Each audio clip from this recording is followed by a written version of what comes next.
سفارت خانہ پاکستان منسک میں بھی یوم پاکستان پر تقریب کا اہتمام کیا گیا۔ پرچم کشائی ہوئی اور ملک کی ترقی اور خوشحالی کے عزم کا اعادہ کیا گیا۔ شاہد گھمن کی رپورٹ۔ یوم پاکستان پر بیلاروس کے دارالحکومت منسک میں پروقار تقریب کا انعقاد کیا گیا۔ تقریب کا آغاز تلاوت قرآن پاک سے ہوا۔ سفیر پاکستان سجاد حیدر خان نے قومی ترانے کی گونج میں پاکستانی پرچم سر بلند کیا۔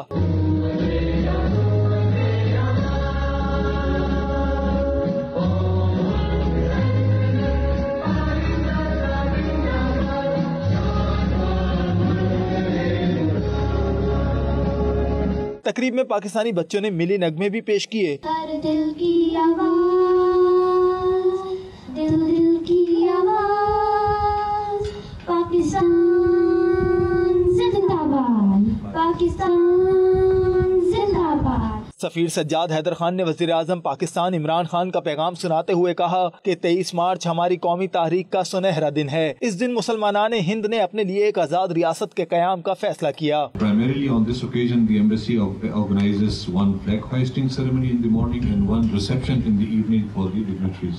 And that reception is basically meant for the foreigners, in which including a minister and senior dignitaries attend. Unfortunately, because of the COVID situation. انہوں نے کہا کہ قائد اعظم کی قیادت میں مسلمانوں نے تہذیب و تمدن کے تحفظ کے لیے بے مثال جدوجہد کا آغاز کیا، جس کے نتیجے میں دنیا کے نقشے پر ایک آزاد مسلم ریاست مارز وجود میں آئی۔ انہوں نے کہا کہ یہ دن علامہ اقبال کے افکار اور بابا قوم محمد علی جناح رحمۃ اللہ علیہ کے فرمودات کی طرف رجوع کرنے کی ترغیب دیتا ہے۔ شاہد گھمن، 92 نیوز، بیلاروس۔